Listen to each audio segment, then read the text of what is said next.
육각 너트 부분을 보시게 되면 특수 너트, 사각 너트. 너트의 모양은 사실은 이제 우리가 봤을 때 사각 너트, 둥근 너트, 플랜지 너트, 홈 너트, 캡 너트, 아이 너트, 나비 너트 이런 식으로 나옵니다. 똑같아요. 형상에 대한 차이죠. 사각 너트, 너트는 사각형으로 생긴 거죠. 예, 이렇게 파인 거죠. 네, 둥근 너트 같은 경우는 보통 이제 둥근 너트에 해당하는 렌즈를 보시게 되면 좀 보기가 이해하는데 좀 될 거예요. 이렇게 생겼죠. 그래서 렌즈를 걸어서 예, 돌릴 때 쓴 거죠. 이게 렌즈죠. 둥근 너트의 렌즈입니다. 그래서 보통 이제 끼워서 둥근 형태에서 뺄 때. 그래서 너트의 높이를 작게 할 경우에 많이 사용한다라는 거. 그 다음에 플랜지 너트 같은 경우는 너트의 밑에 육각 너트 대각보다 좀 크게 만든 거죠. 여러분들 아마 보신 적이 있을 겁니다. 이런 식으로. 예, 이런 식으로 생긴 거. 이게 육각 너트. 홈 붙이 너트라고 그래서 너트에다가 이렇게 홈을 낸 거죠. 이런 식으로. 여기다 홈을 내서 예, 분할핀이나 이런 것들을 끼워서 풀리지 않도록 하기 위해서 홈 붙이 너트라고 그러고. 캡 너트 같은 경우는 이렇게 캡처럼 생겼죠. 이렇게 생겨서 실제로 유체가 흘러나오는 것을 방지할 때 쓰는 겁니다. 캡 너트, 기밀 요인 중에 쓰인다. 아이 너트는 아이 볼트하고 비슷하죠. 예, 아이 볼트하고 이런 식으로. 그러니까 여기가 나사가 돼 있죠. 이런 식으로 생겨서 나사가 돼 있어서 아이 볼트하고 비슷합니다. 나비 너트는 나비 모양. T너트는 T 모양, T볼트의 목적과 같은 데 쓰이는 거고요. 슬리브 너트 같은 경우는 머리 밑에 슬리브가 있어요. 그래서 보통 이제 순화사 중심선을 갖다가 편심을 방지하는 데 쓰인다. 네, 슬리브 너트. 슬리브. 요즘 예제로 문제가 나오죠. 회전체의 균형을 좋게 하거나 너트를 외부로 돌출시키지 않으려고 할 때 사용되는 나사 너트, 둥근 너트. 플래트 너트라고 있어요. 플래트 너트. 앞나사를 깎을 수 없을 때 보통 이제 얇은 판에 그냥 끼워서 쓰는 거죠. 그래서 판에 리벳을 설치해서 사용하는 너트이다 라는 거 플래트 너트 기억하시면 되겠고. 자, 턴버클이 있어요. 턴버클 같은 경우는 아마 이렇게 인장 유지를 할 때 쓰는 거예요. 이러한 통의 형태 여기에 이렇게 생기고 하나는 이런 식으로 생겼죠. 그래서 여기 이 부분이 하나는 왼나사, 하나는 오른나사. 그래서 얘를 돌리면 예, 서로 이제 당겨서 들어오거나 아니면 다시 반대쪽으로 돌릴 땐 풀려서 나가거나 할 때 쓰죠. 그래서 보통 이제 오른쪽으로 돌리면 양쪽에 순화사가 안쪽으로 끌려 들어오고 왼쪽으로 돌리면 이제 밀고 나가는 그러한 형태에 쓰이는 거기 때문에 이제 뭐 죄는 데 사용한다. 인장 유지를 할 때 많이 쓰죠. 인장 유지. 그래서 전봇대에 아마 여러분들 이렇게 세우는 거 보신 적 있을 거예요. 이렇게. 요 중간에 턴버클이 있죠. 턴버클이 있어서 가끔씩 이거 관리하시는 분이 오셔서 이거 돌리잖아요. 돌려서 이걸 팽팽하게 만들어줘. 팽팽하게 유지하게. 그때 할 때 쓰는 거죠. 와셔는 이때 씁니다. 꼭 알고 계셔야 돼요. 볼트 구멍이 볼트 지름보다 너무 클 때, 볼트 구멍이 볼트 지름보다 클 때 있을 수 있어요. 그럼 와셔를 대고서, 와셔라는 게 이렇게 생긴 거죠. 많이 보셨을 겁니다. 이렇게 생긴 걸 볼트 밑에, 볼트에 항상 이렇게 같이 사용을 하죠. 이런 식으로 얹어놓고 예, 끼워서 사용을 하죠. 또 볼트 접촉면이 거칠거나 요철일 때, 자리면이 기울어져 있을 때, 내압력이 작은 목재나 고무 등의 볼트를 사용할 때, 가스켓을 조일 때, 이때 이제 사용하는 거죠. 자, 너트의 풀림 방지법, 사실은 이거 굉장히 중요합니다. 많이 나오고요. 와셔를 사용하는 방법, 자, 스프링 와셔나 이부치 와셔를 쓴다. 두 번째, 로크너트를 한다. 로크너트.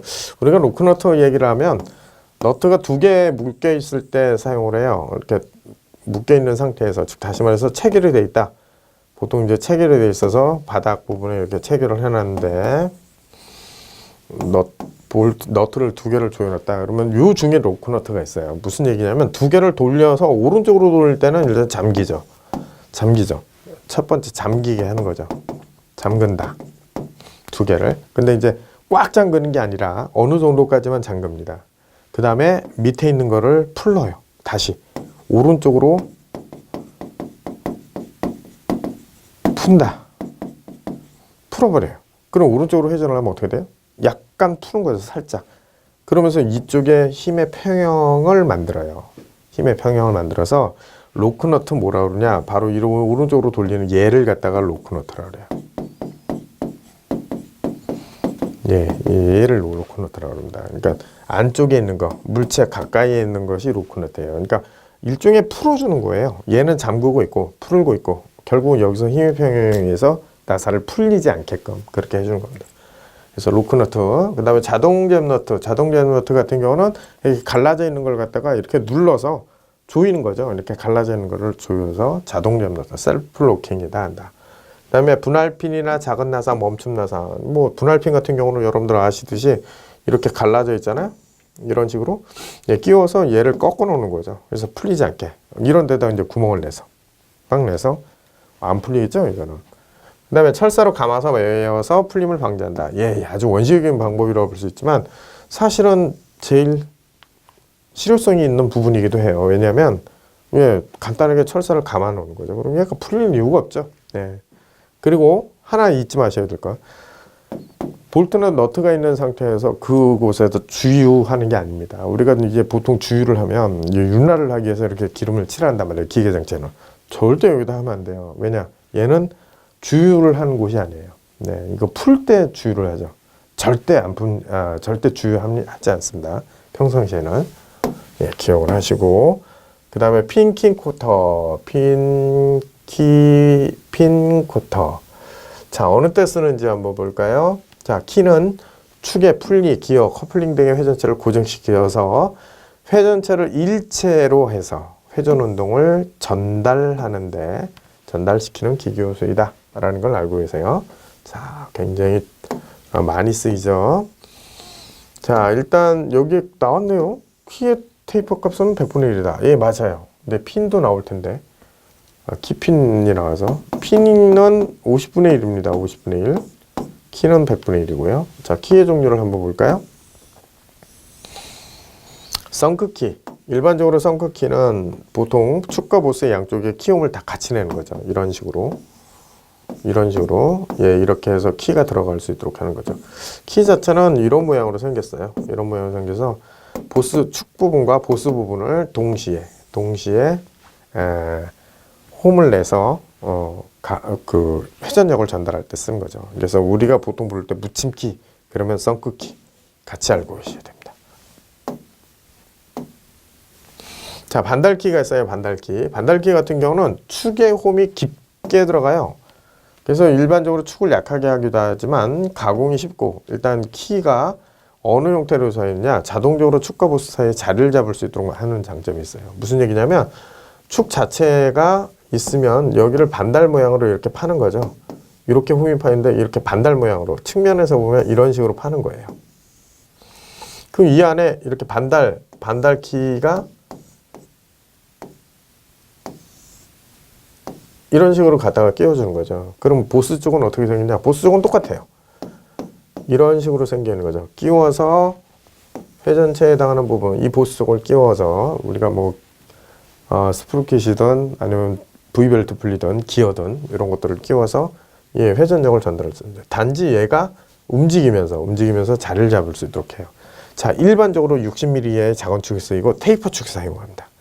반달키를 다른 말로 뭐라고 그러냐? 우드로프라고 그래요. 우드로프. 이 영문자 그대로 쓰는 건데 좀 달라 보이니까 우리가 반달 형태를 그렇게 부르지 않고 우드로프라고 하니까 조금 여러분들이 혼동이 있을 수 있어서 기억하십시오. 우드로프 키.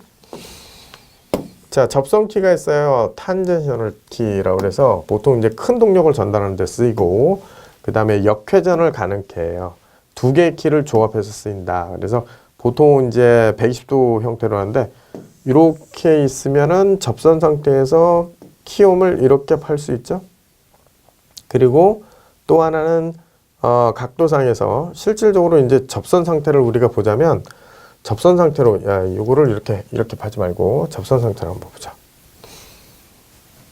원이 있는 상태에서 접선으로 한번 팔게요. 이런 식으로 팔 수 있어요. 그리고 여기에 들어가는 키는 지금 이렇게 생겨 있는 키를 같이 조합을 하는 거죠. 여긴 하나 잡고 여기는 좀 이렇게 생겨 있는 키를 조합하는 거죠. 그래서 하나를 껴놓고 하나를 때리는 거예요. 그래서 이 접해 있는 상태의 위치가 보통 뭐 예를 들어서 120도를 이루거든요. 120도 상태를 이루는 상태에서 키움의 위치를 만들어줘요. 키움의 형상을 이제 지정을 해서 쓰는 거죠. 그래서 예를 들어서 이런 식으로 만약에 각도를 맞춰가지고 뚫은다면 이런 식으로 하면 120도로 되어 있는 형태, 90도로 만드는 경우도 있어요. 그래서 보통 120도로 하고 90도로도 적용을 한다. 그래서 두 개의 키를 하나를 넣고 때려서 넣는 형태예요. 역전이 가능하고 큰 동력을 전달한다. 기억하시고요. 90도로 되어 있는 게 바로 케네디 키라고 해요. 기억하십시오. 자, 그 다음 원뿔키. 원뿔키는 축과 보스 양쪽에 키용을 하지 않고 보스 구멍을 테이프로 해서 몇 곳에 갈라져 있는 홈에, 즉 다시 말해서 이런 식으로 원뿔 형태로 모양이 생겨 있어서 요걸 이렇게 홈을 파는 거죠. 그래서 이렇게 끼워서 마찰면으로만 마찰해서 키는 끼예요. 키가 자체가 그렇게 생겼어요. 그래서 바퀴가 편심되지 않고 축에 어느 정도 위치에 설치할 수 있는 특징이 있어요. 편심되지 않을 수 있다라는 거, 그거 하나 단점. 단지 큰 힘을 전달할 땐 쓰지 못합니다. 또 하나 미끄럼키가 있어요. 미끄럼키를 다른 말로 패더키라고 합니다. 패더키. 미끄럼키 같은 경우는 보통 회전체에서 한번 예를 들어보면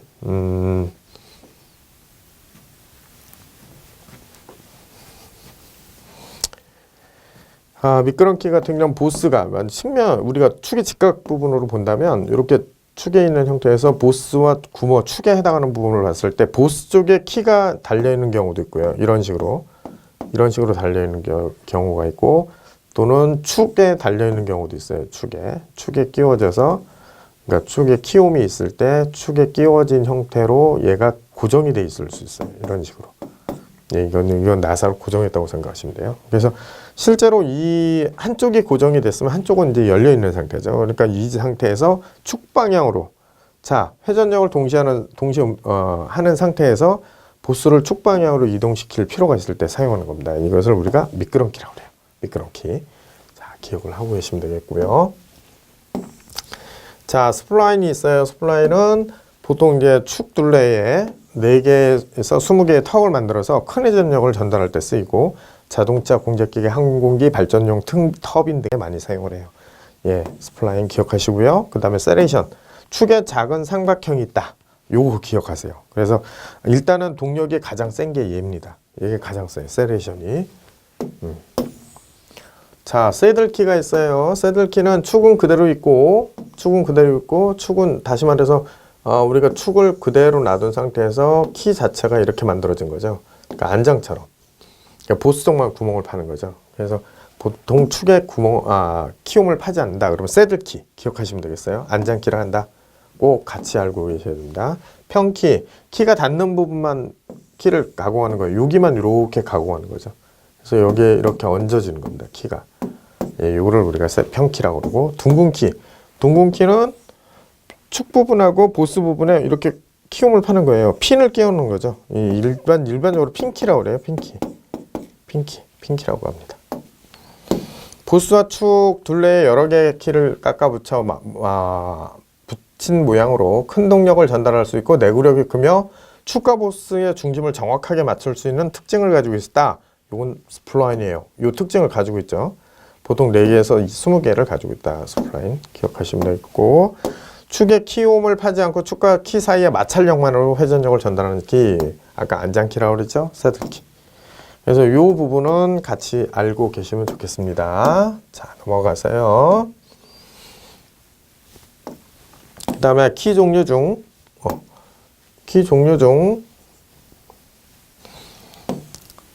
패더키라고 하며 회전력의 전달과 동시에 축 방향으로 보스를 이동할 필요가 있을 때 사용하는 키, 미끄럼키입니다. 미끄럼키 꼭 기억하십시오. 미끄럼키다. 패더키, 미끄럼키 같이 알고 계시면 되겠습니다. 자, 그 다음에 여기에는 뭐 관이음이 나오는데, 관이음은 플랜지움 이겁니다. 이건데 뭐 여기서는 이걸 봐야겠죠. 먼저 여기서는 큰 동력이 전달되는 순서 세레이션, 스플라인, 접선키, 기성극기, 반달기, 편키, 안장키 꼭 알고 계십시오. 꼭 알고 계셔야 되고요. 핀의 종류. 핀은 풀리, 기어 등에 작용하는 하중이 작을 때 사용을 설치하는 방법이 간단하기 때문에 키등으로 널리 사용하며 사용 용도는 다음과 같다.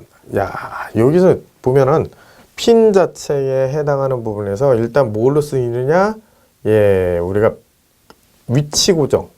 핀은 보통 위치 고정을 할 때 써요. 위치 고정.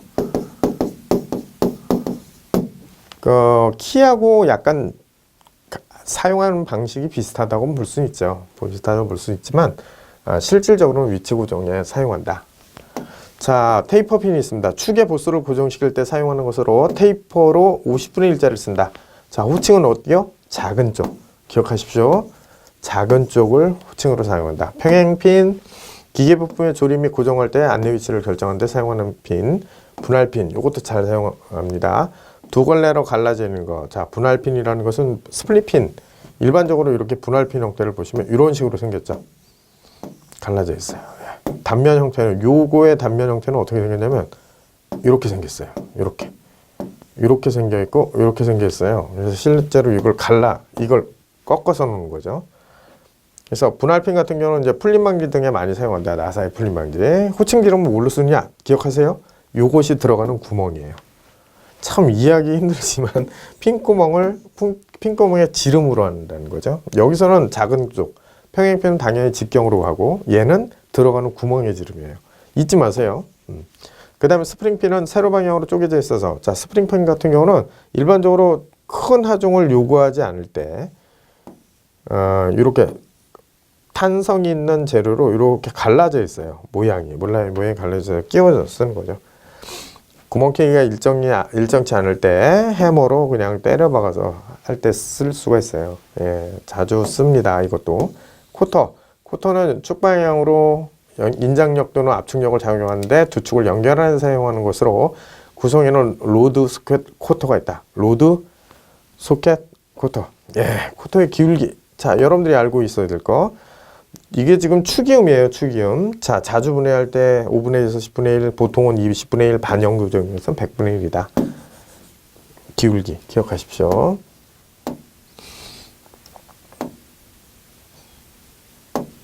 자, 코터이음에서 코터의 너비가 10mm, 그 다음에 평균 높이가 50mm인 코터의 허용 전달능력이 20N일 때 코터이음을 가할 수 있는 최대 하중은, 자, 여기서는 코터의 전달 능력 값을 구하는 공식이 따로 정리는 안 돼 있지만 이걸로 알고 계세요. 타운은 EBH를 하중을 나눠준 겁니다. EB라는 건 왜 EB냐? 양쪽이 갈라지거든요. 그래서 EB예요. 2분의 W가 돼요. 그래서 단면적에 해당하는 부분에 대한 2를 곱하는 거죠. 그래서 여러분들이 여기서는 최대 하중을 구하는 거니까 타우 값이, W는 타우 EBH 타우라고 보시면 되겠죠. 네, EBH 타우. 그래서 이걸로 개선 공식을 구하면 20K 뉴턴. 자, 그 다음에 리벳 및 용접. 리벳, 탱크류, 보일러, 철교, 구조물과 등과 같이 일단 조립하면 분해가 필요 없는 경우에 리벳 이용만 한다. 리벳은 우리가 많이 볼 수 있는 곳이 어디냐면 일반적으로 청바지 찡 같은 거 있죠. 찡. 그 다음에 뭐 신발에도 찡을 사용하는 경우도 있고, 그 다음에 또 뭘 할 수 있냐면 뭐 운동화끈 돌려고 하는데 그 신발이 있는 거죠. 찡으로 이렇게 바뀌는 거. 그것도 리벳의 개념이라고 보시면 돼요. 그 다음에 항공기를 제작할 때, 예, 우리가 동체가 멀리서 볼 때는 굉장히 깨끗하고 미려해 보이지만 가까이 가보면 좀 실망하는 부분이 없잖아요. 있죠. 네, 그 다닥다닥 붙어 있는 게 사실은 리벳입니다. 리벳. 자, 리벳은 탱크류, 보일러, 철교, 큰 다리에도 쓰이죠. 예, 구조물과 같이 일단 조립하면 분해할 필요가 없는 경우에 리벳 이음을 한다. 거의 반영구적 이음이에요. 거의 영구적 이음이라고 보셔도 되고. 리벳 이음의 특징은 용접 이음과 달리 보통 이제 잔류 변형, 처음에 이제 응력에 의해서 초응력이죠. 초기 응력. 잔류 응력이 생기지 않아요. 그러니까 우리가 처음에 이제 제작할 때 제작 시 문제가 생길 수 있는데 용접은 왜냐하면 3000도에 가까운 온도로 가열을 하기 때문에 사실은 재료에는 큰 영향을 끼쳐요. 용접 같은 경우는. 근데 물론 그걸 이제 감안하고 제작을 하지만 리벳 같은 경우는 사실은 잔류 변형이 생기지 않아요. 그러니까 구멍을 뚫고 조립을 하는 형태니까. 그래서 취약 파괴가 일어나지 않는다. 자, 또 하나 구조물 등에서 현장 조립을 할 때는 용접 이온보다 쉬워요. 왜? 왜냐? 현장 용접이 용접 이온보다 상당히 쉽습니다. 용접 이온보다. 경합금과 같이 용접이 곤란할 때 재료를 선례성을 할 수 있다. 경합금. 또 하나 이거는 단점이 될 수 있어요. 단점 한계가 있기 때문에 이음 효율이 낮다. 그러면서 이음 효율이 낮다라는 거죠. 리벳 모양의 종류를 구분하세요. 둥근, 접시, 납작, 둥근 머리. 얘는 크기가 다 포함이 되죠. 나머지 머리 부분이 다 빠진 상태에서 크기가 결정이 된다고 볼 수 있어요. 자, 여기 보시면은 나머지 이제 보일러용 둥근 리벳, 그다음에 납작머리, 내비머리 이렇게 있다는 걸 기억하시고 리벳의 호칭, 요거는 이제 아까 말씀드렸던 거 요 기억하시기 바랍니다. 자, 사용 목적이한 분류가 있죠. 보일러용 리벳, 저압용 리벳, 그다음에 구조용 리벳. 보통은 이제 보일러용 리벳 같은 경우는 강도와 기밀, 그다음에 고압 보일러, 고압 탱크 등에서 쓰이고 저압용 리벳은 주로 수미를 필요로 한다. 저압 탱크. 구조용 리벳은 주로 강도를 목적으로 차량이나 철교 이런 곳에서 많이 사용합니다. 항공기에 쓰이는 것도 이거죠. 자, 리베팅, 리벳 작업. 리벳은 리벳 지름보다 얼마요? 자, 1에서 1.5mm 정도의 그 구멍을 더 크게 뚫어서 리벳이 들어올 수 있도록 하죠. 리벳이 이렇게 들어올 수 있도록 하죠. 그러니까 이 구멍의 지름보다 여기가 조금 더 1에서 1.5mm 정도 더 크게 준다는 얘기예요. 자, 뚫린 구멍은 리머로 정밀하게 다듬는다. 당연한 거고. 그러니까 보통 우리가 그 절차 과정을 보면은 구멍을 뚫고, 그 다음에 드릴로 뚫고, 리머로 다듬질하고, 그 다음에 이제 체결을 하거든요. 자, 리벳의 여유 길이는 지름의 몇 배? 1.3에서 1.6배. 지름이 8mm 이하는 상온에서, 10mm 이상은 열간 리벳을 한다. 열간 리벳은 이제 재결종으로도 생각하죠. 네, 실질적으로는 요거를 이제 우리가 얘기를 안 할 수가 없어요. 네, 열간 리벳. 지름이 25mm까지는 해머로 치고요. 그 이상은 리벳 제조기를 써요. 리벳 제조기를 따로 제조기를 활용을 하죠. 기밀을, 그러니까 해머는 망치 얘기하는 거예요. 기밀을 필요로 할 때는 코킹, 플러링을 한다. 그래서 보통 이 판끝은 75도에서 85도로 깎아준다라는데 보통 우리가 코킹이라는 개념과 플러링을 좀 구분을 할 필요가 있는 게 코킹은 사실은 전공구로서 그냥 사용돼요. 일반적으로 사용하면 되거든요. 리벳이 이렇게 예를 들어서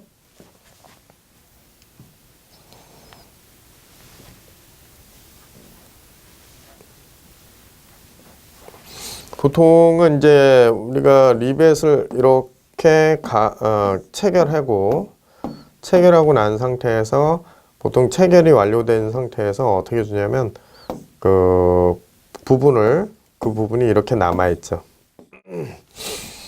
그래서 일정하게 예를 들어서 이 부분, 머리 부분을 때려서 이 부분을 하는 것을 일반적으로 코킹이라고 얘기를 해요. 근데 그렇다고 해서 철판 부분을 하는 걸 코킹이라고 안 부르진 않아요. 여기는 이제 공구의 차이가 있죠. 공구. 플러링 같은 경우는 여기에 이제 공구 형태로 이러한 형태의 공구를 사용하죠. 이러한 상태의 약간 널쩍한 형태에서 이 부분 끌을 사용해서 여기를 때리죠. 이 부분을 때립니다. 이게 이제 플러링. 코킹은 이제 일반적으로 일반 정형을 사용해서 그냥 때려서 이 부분을 이제 막는 거죠. 일종의 기밀을 유지하기 위해서. 그래서 플러링과 코킹 기억하십시오. 두 가지 다 기밀 유지할 때 쓰는 겁니다. 자, 그래서 여기 지금 보시면 코킹이나 플러링은 판재 5mm 이상에서는 작업하며 5mm 이하에서는 코킹 효과가 없어요. 당연하죠. 아무래도 너무 얇으면 그 부분에 패킹이나 성면, 종이 등을 이제 덧대가지고 사용하죠. 일단 5mm 이상에서 어느 정도 작용을 할 수 있다. 자, 리베팅이 끝난 후 리벳 머리 주위의 강판 자리 부분을 정으로 때려서 정이라고 표현이 됐죠. 코킹이죠.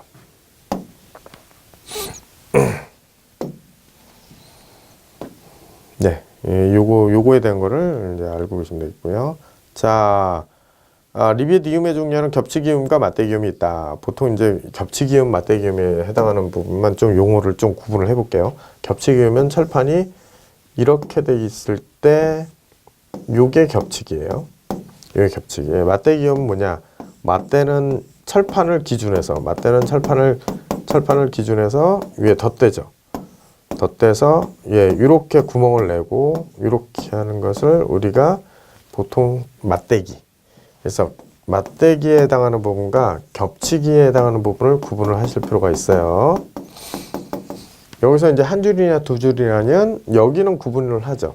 보고서 이제 한 줄이다, 두 줄이다 이렇게 얘기를 하지만 맞대기음에서는 이 맞댄 철판을 기준해서 한 줄, 맞댄 철판에서 하나가 더 있으면 두 줄, 뭐 이런 식으로 구분을 합니다. 그러니까 맞댄 철판을 기준해서 기억을 하고 계시면 되겠어요. 맞대기, 겹치기.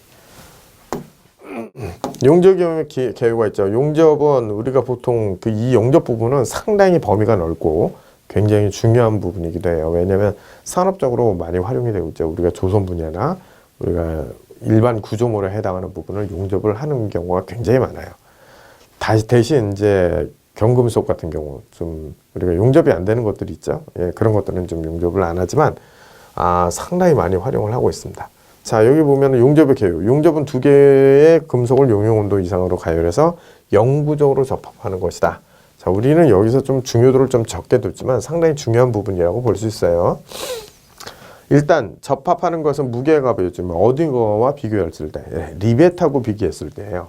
가벼워지며 용접 범위가 넓은 경우에, 그러니까 넓은 범위에 사용할 수 있고요. 구조가 간단해요. 작업도 간단합니다. 왜냐면 그 공정이 좀 적습니다. 리베팅보다. 그다음에 제작 속도가 빨라요. 제작비가 싸다. 단 항상 이 부분 어떤 그 형식을 보고도 우리가 어떤 무슨 용접을 한다 볼 수 있지만 항상 어떤 기준에서 검사가 특별히 이루어져야 될 부분이기도 해요. 그리고 재료의 변형도 많고요. 자, 그렇게 알고 계시면 되겠고 여기에서 볼 거는 이거죠. 어떤 이음이 있나를 한번 확인을 하시면 되고 용접 이음의 강도는 이렇게 TL분의 W, 이거 두께입니다. 두께, 길이. 그 다음에 필레디움 같은 경우는 0.707W 하중에서 요거 삼각함수에서 나온 거죠. 요거 필레디움, 맞대기움 기억하시기 바랍니다. 자, 축계 요소가 있어요. 일반적으로 이제 축계 요소가 상당히 중요한 부분인데 일반적으로 기계 요소 설계에서는 상당히 중요한 부분이고 이 중요한 부분에서 수식이나 이런 거를 좀 기억하고 있을 게 있어요. 하지만 기사를 그 대비하시는 분들 외에는 기능사에서는 그렇게 크게 요구되지는 않습니다. 일단 기본적으로 어느 정도 인지하고 있을 부분은 인지하고 계셔야 된다는 거죠. 자, 일반적으로 베어링에 지지되며, 자, 우리가 축이라는 것을 일반적으로 베어링에 지지가 돼요. 네, 일반적으로 그냥 쓰이는 경우도 있긴 하지만 보편적으로 회전하는 축이다. 그러면 대부분 베어링에 이렇게 지지를 하고 있어요. 네, 이걸 축이라고 한다면 일반적으로 베어링에 지지되며 강도 및 힘, 그 밖에 기계 필요 조건을 구비해서 회전 및 왕복 운동을 하는 기계 요소를 말한다. 축. 일반적으로 이제 그 구분을 해서 그렇게 하죠. 축의 종류를 보면 일반적으로 그 작용하는 하중에 따라서 차축, 보통 이제 휜만을 받을 때 써요. 정지 또는 회전하는 축을 말하는데 우리가 보통 차축이라고 하죠. 차에서 많이 쓴다 이거예요. 스핀들은 보통 주로 비틀리만 받습니다. 얘는. 그래서 보통 치수가 정밀하고 변형이 적어야 하기 때문에 주축에 많이 써요. 주축과 차축을 구분하셔야 돼요. 이건 동력이 나와서 공작기계에서 주로 회전하는 축이라고 보시면 돼요. 비틀림만 받는다. 전동축은 요거는 비틀림과 힘을 동시에 받죠. 왜냐하면 갑자기 회전하죠. 그러니까 모터 있는 축 일반적으로 동력 전달이 주목적이고 이 축은 죽축, 선축, 중간축으로 구분할 수 있습니다. 일단 알고 계셔야 되고요. 자, 모양에 따른 분류가 있어요. 직선축, 크랭크축, 플렉시브축. 자, 이거 직선축은 일반적으로 그냥 모양은 직선축, 크랭크축은 이렇게 생겼죠. 예, 실질적으로 축에 해당하는 부분이 이렇게 생겨서 이 부분에서 일반적으로 우리가 피스톤 왕복 운동을 하는 피스톤과 실린더 구성을 보면 얘가 회전함에 따라서 직선 왕복으로 운동이 되고 그걸 회전 운동으로 바꿔주는 거죠. 그래서 보통 직선 운동을 왕복 운동, 회전 운동으로 바꾼다. 아니, 회전 운동을 직선 운동으로 바꾼다. 또는 직선 운동을 회전 운동으로 바꾼다. 구분을 하십시오. 보통은 이제 직선 왕복 운동으로 활용하는 것들이 있죠. 프레스 같은 경우는 크랭크 쪽에서 올라갔다 내려갔다. 그 다음에 우리가 그 자동차 내연기관에 해당하는 피스톤과 실린더의 관계에서는 직선 왕복 운동을 회전 운동으로 바꿔주는 거죠. 그 다음 플렉시블 축이 있어요. 이걸 가요축이라고 그래요. 잘 휘어주는 축이죠. 이게 뭐냐면 강선을 감아가지고 돌아가게 하는 거죠. 요즘 나오는 그 무선 충전되어 있는 이게 청소기 있죠. 이게 기다란데 뒤 앞에서 돌거든요. 이거는 어떻게 돌리는 거냐? 바로 거기 가요축이 들어가 있는 거죠. 플렉시블 축이. 그리고 이제 우리가 그 사초할 때, 우리가 제초할 때 제초기, 그것도 마찬가지. 축을 자유롭게 휘게 해서 이중 삼중으로 가는 축을 갖다가 활용해서 하는 거죠. 자, 비틀린 모멘트를 받는 회전축으로 치수가 정밀하고 변형량이 적어서 일반적으로 공작계의 주축에 사용하는 축은 무슨 축이요? 스핀드 축. 그렇게 보시면 되겠고. 자, 베어링과 전월이 있어요. 자, 우리가 여기에서는 일단 요거는 축에서는 요걸 꼭 알고 계시면 좋겠습니다. 자, 우리가 문제에서 정리를 하고 있기 때문에 스핀들, 플렉시블 축, 착축, 크랭크 축. 베어링과 전월이 있어요. 베어링. 자, 베어링에 접촉하는 축을 우리가 전월이라 한다. 자, 무슨 얘기냐면 베어링이 이렇게 있습니다. 자, 이렇게 베어링이 있는데 실제로 여기에 끼워지는 축이 있을 거예요. 축 부분. 여기 축 부분. 이 축 부분 닿는 부분을 우리가 뭐라 그러냐? 자, 이렇게 축 베어링이 닿는 부분, 이 부분을 우리가 전월이라고 그래요. 전월. 베어링과 접촉하는 축 부분에 해당하는 부분을 전월이라 한다. 자, 베어링 부분을 보면 베어링의 종류를 한번 보죠. 베어링의 종류를 보시면 접촉면에 따른 분류. 자, 미끄럼 베어링과 구름 베어링이라고 그래요. 우리가 미끄럼 베어링은 전월과 베어링이 직접 접촉하는 거예요. 그래서 보통은 이제 우리가 원통형으로 생겨 있어서 원통형에 미끄러진 거죠. 우리가 보통 부시라고 하는 것이 이 내용이에요. 축이 지나가죠. 접촉면은 어때요? 직접 접촉하죠. 전월하고 베어링하고. 근데 이제 구름 베어링 같은 경우는 전월과 베어링면 사이에 전동체가 있어요. 롤러나 볼, 뭐 니들볼 롤러 같은 경우. 그러니까 우리가 보통 베어링 사이에 우리가 알고 있기로는 베어링 사이에 뭐가 있다라는 걸 알죠? 이 안에 뭐가 들어가 있어요. 전동체가 있는 거를 전동체가 굴르면서 회전을 한다 그래서 구름. 미끄러면 요 자체가 서로 접촉이 돼서 서로 미끄러진다 이렇게 보시면 되죠. 미끄럼 베어링, 구름 베어링. 그 다음에 작용 하중에 따라서 우리가 작용 하중이 어느 쪽으로 작용을 하느냐. 보통 이제 축을 기준해서 축의 직각으로 작용하는 것을 레이디얼, 축 방향으로 받으면 트러스트. 그다음에 원뿔 베어링 같은 경우는 우리가 특히나 이제 원뿔은 직각 방향과 축 방향 하중을 동시에 받는 거예요. 보통 이제 원뿔 베어링 같은 경우는 어디서 많이 볼 수 있냐면 뭐 자주 보는 건 아니지만 스러스트 피봇이라고 그러죠. 피봇 베어링 같은 경우는 이렇게 축에 해당하는 부분이 그 구덩이에 있어서 얘가 돌아가는 거죠. 그러니까 우리가 간단히 생각한다면 볼펜 꽂이 있죠.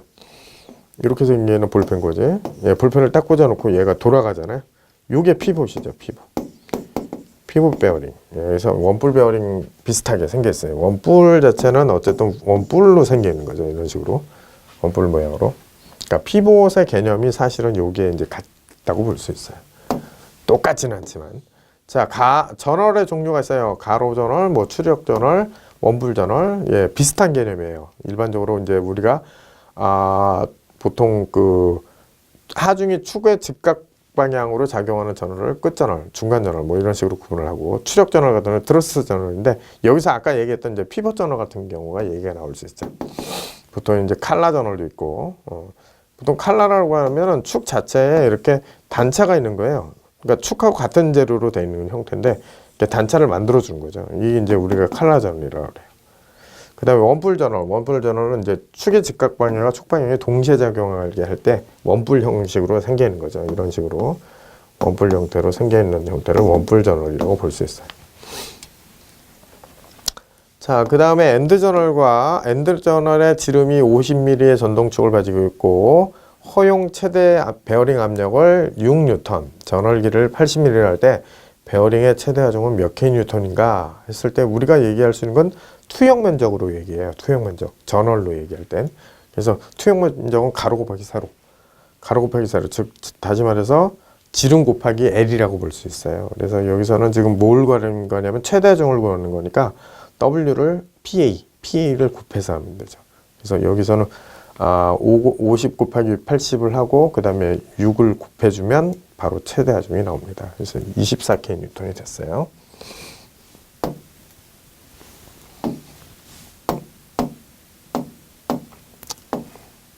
자, 미끄럼 베어링의 분류가 있죠. 미끄럼 베어링. 자, 레디얼 미끄럼 베어링, 통세 베어링, 분할 베어링. 일반적으로 미끄럼 베어링에 해당하는 부분이 저널이라고 그러고 저널 베어링이라고 그러고 이 안에 통세와 분할 베어링이 있다. 일반적으로 베어링 정도가 통세는 그냥 한 덩어리로 있다고 보면 되고 분할 베어링은 위에 캡하고 하부 캡이 따로 있는 거죠. 이런 식으로 따로 구성이 되는 거죠.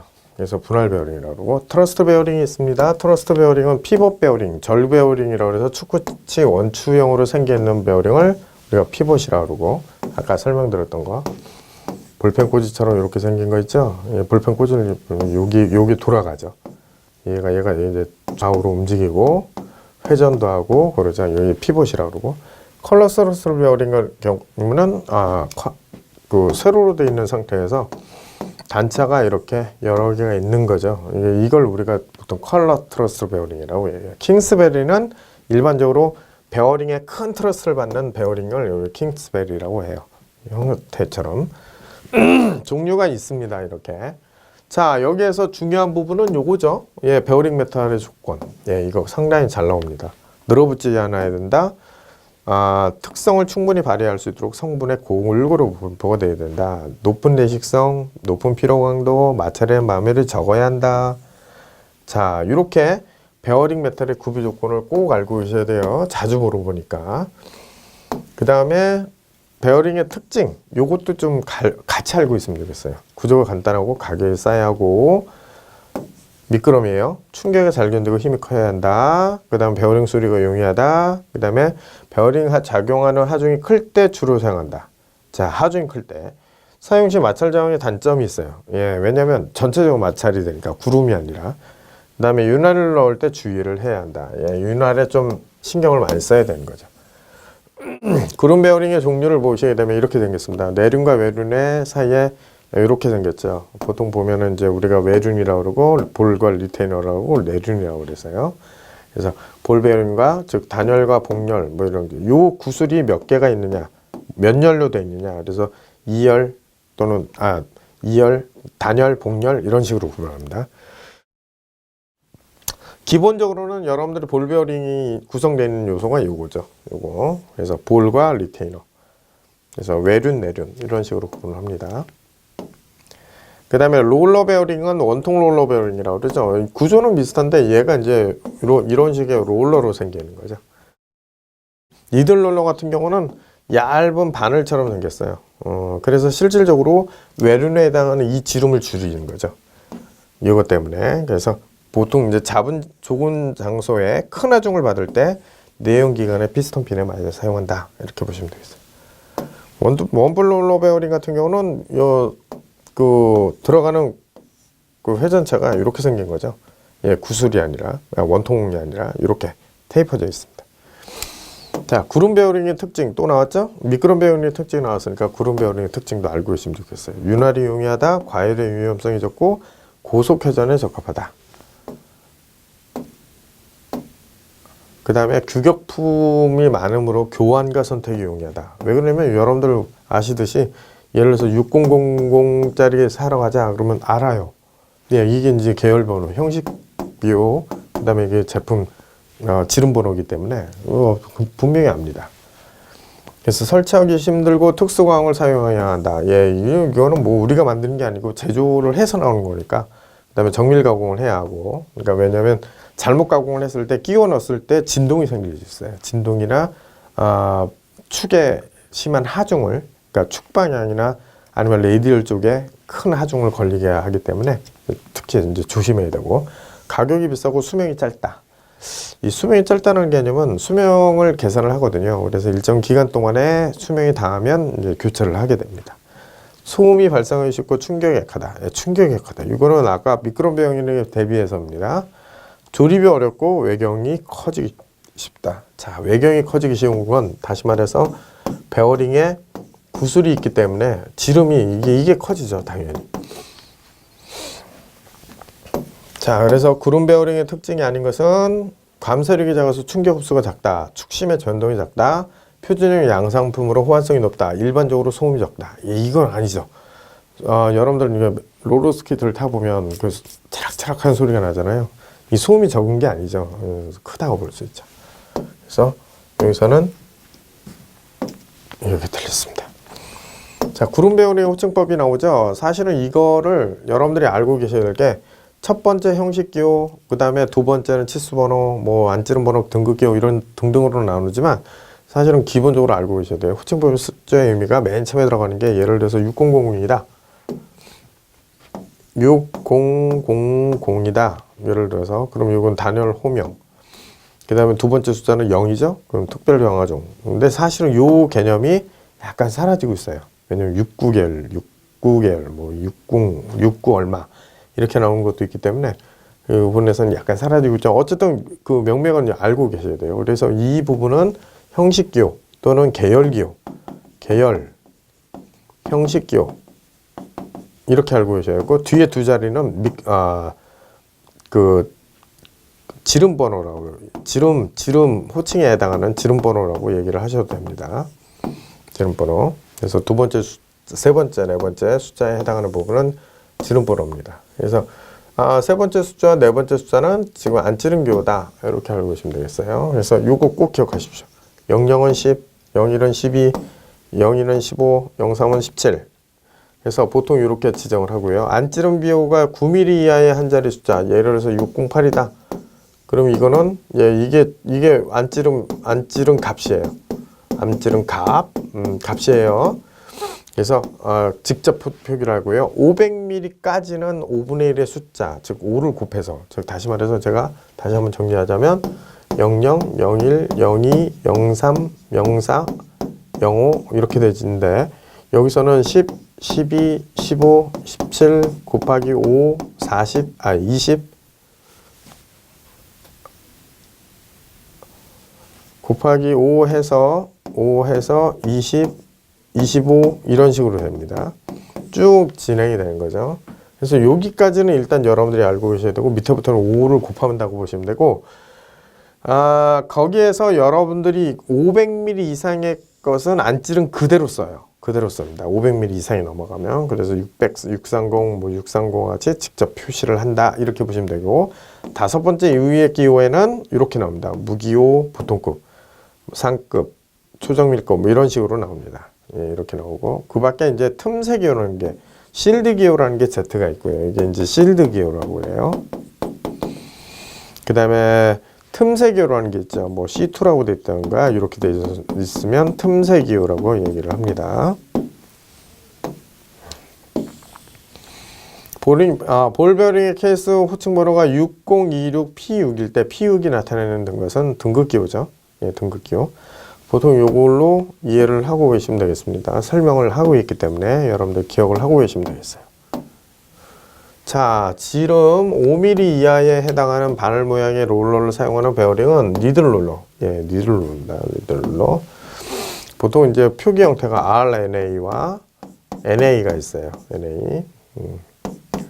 요거 같은 경우는 이제 내륜이 없습니다. 없는 상태로 직접 보면은 이렇게 생겨 있는데, 내륜이 있는 상태가 NA고, 내륜이 없이 그냥 이렇게 니들만 이렇게 붙어 있는 것이 바로 RNA죠. 접촉할 때, 그러니까 표현할 때도 이렇게 합니다. remove 라는 형태가 있어서 R이 붙어 있어요. 그 다음에 구름 베어링 호칭기호가 다음과 같이 나타날 때 이 베어링의 안찌름은 몇 밀인가 라고 했죠. 26이죠. 곱하기 5 하면 되죠. 그래서 130이 나오는 겁니다. 예, 130. 여기다 한 거죠. 축이음이요. 축이음 커플링. 보통 이제 고정 커플링. 우리가 이제 커플링, 축이음에 해당하는 부분에서는 커플링이라고 그래요. 원통 커플링. 여기서는 구분하실 게 원통 커플링의 종류를 알고 있을 필요가 있어요. 예. 보통 이제 축과 축을 연결하죠. 일반적으로 이제 어디서 많이 연결을 하냐면 축을 길게 깎을 수 없으니까 만약에 이어 붙일 때는 이제 커플링을 이용해서 이어 붙이죠. 원통 커플링 종류 머프 커플링 있고 일반적으로 주철제 원통 속에 두 축을 맞대어서 키로 고정한다. 키가 사용한다. 그럼 머프입니다. 반중첩 같은 경우도 마찬가지입니다. 반중첩은 주철제 속에 전달 쪽보다 약간 크게 해서 기울기를 줘서 중첩시켜요. 약간 기울기를 줘가지고 그래서 키로 고정한다. 그래서 반중첩, 머프 두 가지가 원통에 해당합니다. 또 네, 이거 세 개밖에 안 넣네. 클램프 커플링, 예, 팍 줄여죠. 꽤 많아요. 클램프 커플링 같은 경우는 주철 또는 주광제 두 개 원통 안에 보통 이제 커플링으로서 축지름이 200mm 이하의 전동 축치우기염에 많이 써요. 그래서 분할 커플링, 분할 원통 커플링이라고 그래요. 클램프 커플링 기억하시면 되겠어요. 이거 말고도 클램프 종류가 꽤 있죠. 여기 보시면 셀러 커플링 있죠. 네, 셀러 커플링. 바깥통에 두 개의 주철제 원풀 안쪽에 양쪽에 끼워가지고 볼트를 3개로 볼트 3개의 세트, 3개의 세트예요. 그래서 축을 고정하는 겁니다. 죄는 동시에 축을 고정하는 것이다. 슬리브 커플링이라 한다. 테이퍼 슬리브 커플링. 그 다음에 플랜지 커플링. 플랜지 커플링이라는 것은 일반적으로 원판 형태의 지름 200mm 이상의 축과 고속 회전 축에 많이 써요. 그래서 플랜지 커플링 기억하십시오. 주축을 정확하게 결합시킬 수 있다라는 거 기억하시면 되겠고, 플렉시블 커플링이 있어요. 플렉시블 커플링은 일반적으로 주축의 중심선이 일치하기 어렵거나 전달 토크의 변동을 충격을 받거나 고속 회전으로 진동을 일으키는 경우에 쓰인다. 플렉시블 커플링 기억하시면 되겠어요. 플렉시블 커플링. 자, 축이음의 종류 중 플렉시블 커플링에 속하는 것은 무엇인가? 자, 플렉시블 커플링. 자, 보통 이제 플렉시블 커플링은 올동 커플링에 속한다. 예, 플렉시블 커플링 종류 알고 계시면 좋겠습니다. 여기 보면은 쭉 나오죠? 셀러, 마찰 원통, 이건 다 원통 커플링에 해당하는 거죠. 그죠?